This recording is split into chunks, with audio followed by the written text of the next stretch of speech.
Bonsoir tout le monde, nouvelle petite vidéo. Je vais d'abord parler de la température objective, ce qui me permettra de faire une transition sur la souffrance objective. Et pourquoi je fais cette vidéo pour vous montrer les nuances qu'il y a entre la subjectivité euh, et l'objectivité. Et que parfois on peut mélanger les deux, mais c'est souvent par ignorance. Donc je vais démontrer ça maintenant. La température. La température objective, c'est la température qui fait euh, dans la réalité. Alors, on a différentes échelles de mesure, ce qui peut être un trompe-l'œil dans le sens où on va penser que c'est subjectif. Si vous mesurez en Fahrenheit, vous ne mesurez pas en Celsius. Et donc, c'est pas les mêmes chiffres. Donc, on se dit, en fait, c'est au pif, quoi. En fait, c'est pas au pif du tout. C'est des échelles de mesure qui sont proportionnelles. Donc, ça dit la même chose, mais d'une autre façon, quoi. Donc, c'est ça l'objectivité. Alors, la subjectivité dans la température, c'est quoi? Ben, c'est comment on la ressent. Donc, il y a une phrase qui dit chat échaudé craint l'eau froide. Parce qu'en fait, selon le milieu d'où on vient, on va pas ressentir la même chose dans le milieu où on arrive. Donc si on vient de milieux différents, on va pas ressentir la même chose au niveau de la température. Quelqu'un qui vient d'un milieu chaud et qui se trouve dans le froid, il va avoir plus froid que quelqu'un qui vient déjà du froid qui va dans le froid. Donc ça, c'est ce qu'on appelle le ressenti. Mais le truc, c'est que dans le ressenti aussi, il y a une objectivité. Et c'est ça qu'on n'a jamais expliqué aux gens. Par exemple, on vous dit à la météo maintenant, c'est nouveau, on met température ressentie. Je dis c'est n'importe quoi. Comment tu peux savoir, tu vois, que la température ressentie, c'est ça? Parce que tu sais pas de quel milieu viennent les gens. Donc tu sais pas ce que eux personnellement ressentent, tu vois. Donc tu peux pas mettre température ressentie comme ça objectivement, parce que c'est une faute. Quelqu'un peut ressentir autre chose que ce qu'il est marqué. Et en plus, c'est un peu un genre de piège, parce que ça fait croire qu'on peut le dire du fait que c'est approximativement pas loin. On va te dire, il fait 22 degrés, température ressentie 20 degrés. Donc tu vois pas la faute scientifique là-dedans. Tu te dis, bah ouais, c'est sûr qu'entre 22 et 20, tu vas ressentir à peu près la même chose, objectivement. Euh, si les gens sont dans le même milieu, hein, qu'ils ont pas transité d'un milieu à un autre. Mais ouais, c'est ça qui se passe. Donc tu vois pas l'arnaque. Par contre, regarde bien. Je vais pousser l'exemple à son vice maximum. Regarde. Ils vont mettre température 22 degrés. Et puis après, tu déconnes. Tu le fais exprès. Tu mets température ressentie 250 degrés. Mais tu crois que les gens ils vont se reconnaître là-dedans? Tu vois? Donc il y a des pièges comme ça, métaphysiques, dans lesquels il faut pas tomber. Et justement, maintenant que j'ai parlé de température, parce que les choses sont objectivement ce qu'elles sont. Le climat qu'il y a dans la réalité, il est ce qu'il est. C'est pas négociable, c'est ça que je dis. C'est ce que je dis toujours avec l'objectivité. Par contre, le ressenti, si, justement.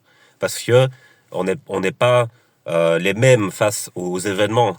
On a une biologie qui est objectivement similaire, mais il y a des différences. Et donc, il faut prendre en compte ces différences pour faire les proportions. C'est pas on met un gros égal pourri, là, tu vois. C'est des équations à résoudre. Donc, on doit faire des proportions. Voilà. Euh, mais pour la souffrance, je vois qu'il y a eu des débats sur ça, de dire, oui, on ne compare pas les souffrances parce que chacun ressent le truc comme il veut et tout ça. Moi, je suis pas d'accord avec ça. Il y a des souffrances qui sont objectivement et hiérarchiquement plus difficiles que d'autres. Voilà. Tu peux pas comparer la guerre et le sport, par exemple. Je suis désolé. Il y a d'autres exemples comme ça. Il y a certaines maladies graves qui t'attaquent très fort et qui te font mal. Et si tu te fais une égratignure à la con, voilà. Il y en a, ils vont dire oui, mais c'est subjectif si moi je le ressens. Non, non. L'objectivité n'est pas négociable. C'est-à-dire que il y a des souffrances qui sont similaires dans leur degré. Et donc là, chacun subjectivement va le ressentir comme. Enfin, déjà objectivement, ils vont ressentir à peu près la même chose. Mais ça dépend de leur histoire et de ça. Mais je veux dire, il y a une hiérarchie des souffrances. Tu peux pas mettre un gros égal pourri comme ça sur tout, tu vois. C'est vraiment de l'ignorance, ça, en fait. Parce que si on a de l'empathie, qu'on a développé de l'empathie, on sait très bien qu'il y a des souffrances qui sont pires que d'autres. Et que c'est objectivement le cas, et que ça concerne l'être humain, et que ça concerne pas juste moi-je, tu vois. Ça concerne un humain. Un humain, quand il traverse un tel truc, il ressent tel truc, et, euh, et voilà, tu vois. Après, ce qu'on appelle le traumatisme psychologique, Ça, c'est subjectif parce que ça dépend de ton histoire. Donc, tu peux vivre un truc et ça t'atteint pas psychologiquement, alors que psychologiquement, ça atteint plus fort quelqu'un d'autre. Voilà, ça se peut. Mais je veux dire, il y a quand même des souffrances, même psychologiques, hein, pas que physiques, même psychologiques, qui sont objectivement plus dures à digérer que d'autres. Voilà. Et ça, il faut vraiment le comprendre, hein, parce que vraiment dire ça, c'est une ignominie pour la science. Voilà, c'est vraiment. Tu vois, c'est comme si tu disais, il n'y a pas de climat, quoi. Donc, c'est le climat qu'on veut. Et, euh, et s'il y a un ouragan, là, bah, c'est rien, un ouragan. C'est la même chose que le soleil, quoi. Tu vois, donc tu dis, oula, oula, vraiment là, on n'est plus dedans, là. Là, on est parti loin. Donc, c'est pareil pour les souffrances. Donc, ces comparaisons-là. Tu vois, parfois, ce qui est drôle, c'est qu'il y a des souffrances enfin, les gens comparent leurs souffrances, ils ont la même. Ils ont la même, donc ils ont ressenti la même chose. Donc, ils pourraient se comprendre à travers ça. Mais non, ils veulent tirer la couverture. Donc, tu te dis, c'est bizarre, tu vois. Et il y a des gens, il y a une trop grande hiérarchie entre les deux.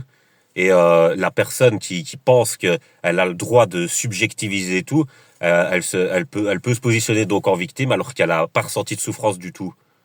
Et comparé à l'autre, c'est une insulte en fait. Ça devient une insulte alors à ce moment-là parce que la hiérarchie est tellement disproportionnée que c'est comme si tu crachais au visage de l'autre. Tu vois, vraiment, hein.